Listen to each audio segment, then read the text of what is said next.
For Sefo.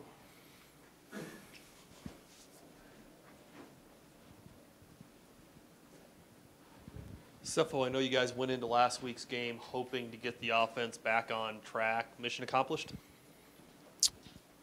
Somewhat. I think it's easy to be efficient in 1 week, but when you play a team like Washington State where they have such a high-powered offense and they score so many points no matter kind of what team they play, I think it's important for us to go out there and have another good performance this week.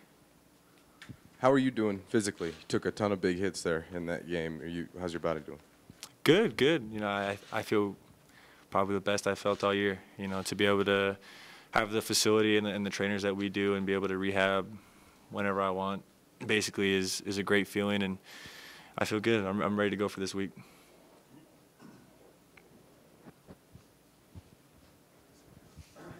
As a follow-up to that, you've had some shuffling on your offensive line. Will you just talk about how the offense has dealt with that and your confidence in those guys, whoever it may be, moving forward?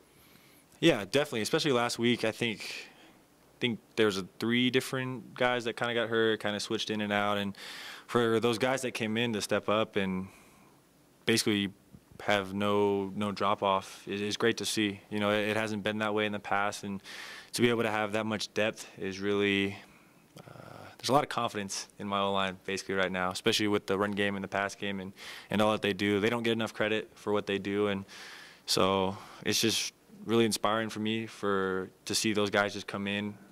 I think especially Sefo Liufau, came in on like a 3rd down and 1 on a goal line against ASU, and he came in again last week on a 3rd down, and so for him to come in and step up like that, it is really big. Sefo, Mike said after the game that you guys have been good, real good, and now it's your opportunity to be great. Do you agree with that? Did that resonate with you?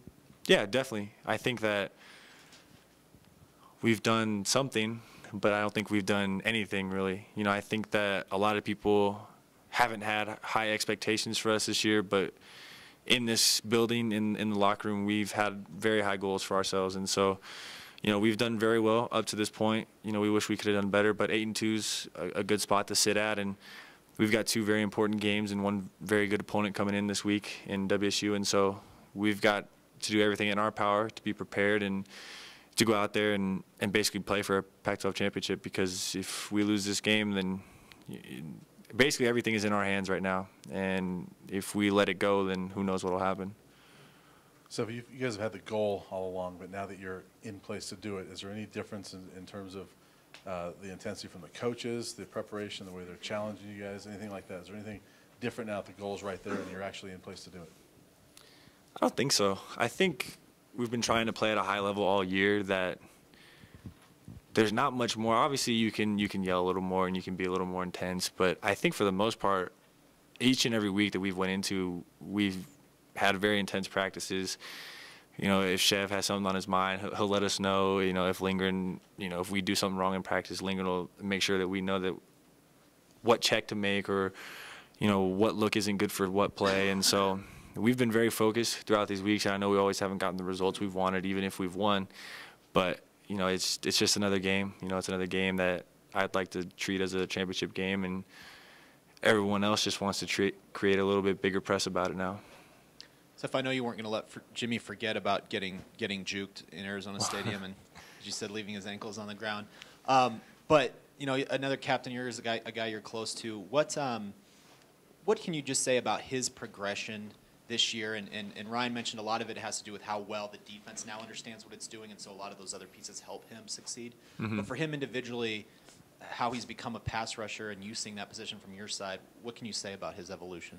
Yeah, he's definitely gotten a lot better since we've been here. He's played all 4 years now, and if my man could put on some weight, he'd be a very dominant force. Not to say that he's not good right now, but to see his progression and how much better he's improved over the years is great to see. If you would have told me that he would be getting the most sacks his senior year when we first came in, I wouldn't have believed you. And so to see just his progression and how well he's doing is great to see. And like Ryan said, the defense is just knowing its job now, and everyone's just doing their part, and Jimmy is benefiting from that. Do you try to get him to eat more, or how's that work? No, I don't try and get him to eat more. Hey, Sefo, obviously we know all about the Jimmies and the Kenneths and the Bryces and the Philip Lindsays. Is there a guy on this team that's maybe an unsung hero that doesn't play that much, is kind of maybe a glue guy that, maybe doesn't get the recognition, but it'd be invaluable to this team? I think there's a couple, and I'll mention a couple. I think one of them is Andrew Bergner. I just call him Berg. He plays DB, he plays special teams for us, but some of the looks that he gives on scout team, he plays cornerback here, and to be able to give us a good look on defense and be able to challenge some of our receivers, because sometimes you can't always get the best looks from your scout team. Sometimes you don't have the depth. Sometimes you don't have the players to go out there and give us a half-decent look. And he's done a really good job this year of going out there and playing ball, on special teams and especially in practice. And another one, I think Tim Lynott. I know he plays a lot on offense, but I think, like I said earlier, linemen don't get a lot of recognition. But to be a young guy and stepping up and coming out and especially blocking for me, it goes unnoticed a lot, in my opinion. But he's done a lot of good things this year, and there's only a lot of room to go up for him. Washington State's defense is playing better this year than it had in previous years. What do you see from those guys on film? I think they're very physical up front.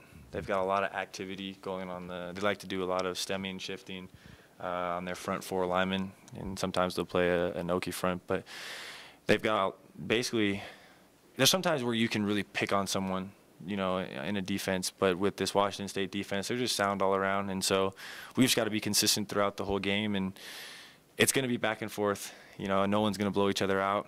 It might be a shootout, and we'll be ready to play against a tough defense this week. Sefo, first top 25 matchup here at Folsom Field, I think, since like 2002. I assume these are Sweet. the games that you guys have always wanted to play in, and now you're playing in them. Do you relish the challenge? Are you having the time of your life right now as a football Oh player? yeah. Are you not excited? Who's not excited to cover that, and who's not excited to play in it? I mean, to be able to play in a big game, especially at home in front of our fans, who's been incredible this year, and to finally, we're 8-2, and to finally kind of get over the hump, and we're not losing all the time, and we're playing for something in November. The November games matter, and so it's really important. It's really exciting. I don't think anyone's uptight. I mean, the amount of laughter, and we had a great practice today, and guys were laughing and having fun and joking, and it's an exciting time. We're just excited to play. It'll be a big game on Saturday, and I'm excited for everyone to come out and witness a good football game. Sefo, I know it would be it could be just like a funny quirk to talk about how you guys are 9-1 in coin tosses, and it's just a funny stat. But it's had a tangible effect, because there's been, Brian noted this the other day, there's been, I think, about 6 games where you guys won the toss, you deferred, you hold them on their first drive, and then you go down and score. So it's been a really successful thing. When you guys walk out there, how does the arrangement of deciding what you're going to call and the feeling when it lands the way you want, can you just kind of take me through that walk and that flip and how that goes? Yeah, so I call the coin toss every week, and I always go tails. Tails never fails. So if anyone's out there listening to this, tails never fails. The one time we lost, my coach jinxed me because he said that you're 6-0 right now or something like that, and then I lost a toss. So Coach DePrado, it's his fault for that. Coach Mack always tells us we're going to defer. I ask the kickers which way they want to kick if we lose, and we've only lost once. So yeah, tails never fails. That's the moral of the story right there. Thing. I don't know if you heard Mike Leach the other week talking about the guy who does their coin tosses, but he was on one of those shows like The Price is Right or something, and he won, and so Mike Leach thought, well, God, if he wins at that, he should do my coin tosses. And I'm not sure he's lost a coin toss at all either, so a nice little underlying current to this game all of a sudden. I think you're making the underlying current there, but I mean, I guess if he wins, fair play to him, because I'm not the one calling the coin toss. Sefo, you guys really haven't been in a shootout since Oregon, and this game has a good chance to be that. They haven't scored under 30 points in just but 2 of their games this season. Just talk about scoring for you guys. You guys really looking to play up-tempo this game, and kind of what is your approach offensively, given, you were able to get back on track this last weekend somewhat, like you mentioned, but it's kind of been a slow-moving process the last few weeks. Yeah, I think we've got some opportunities to take some shots downfield. We're going to play our game, play up tempo, and take what the defense gives us. But we need to be ready as an offense for a shootout. I mean, it's not like a secret that they don't score points. You know, you don't have to watch any of their games. You could just check the stat line and be like, oh, okay, they scored points. And so it'll be exciting. You know, the offense needs to be ready. I expect our defense to stop them, but if they don't, then as an offense, we need to be ready to score some points and get into a shootout. Sefo, we all know you guys have not been in these games here in Colorado, but a lot of you in high school were in, you know, championship games, things like that. It was several years ago, different level, but can you draw upon those experiences at all, those big game experiences, and does that help you guys at all when you get to these situations? I don't know if I can draw from high school. I just think it's a different beast once you get into college.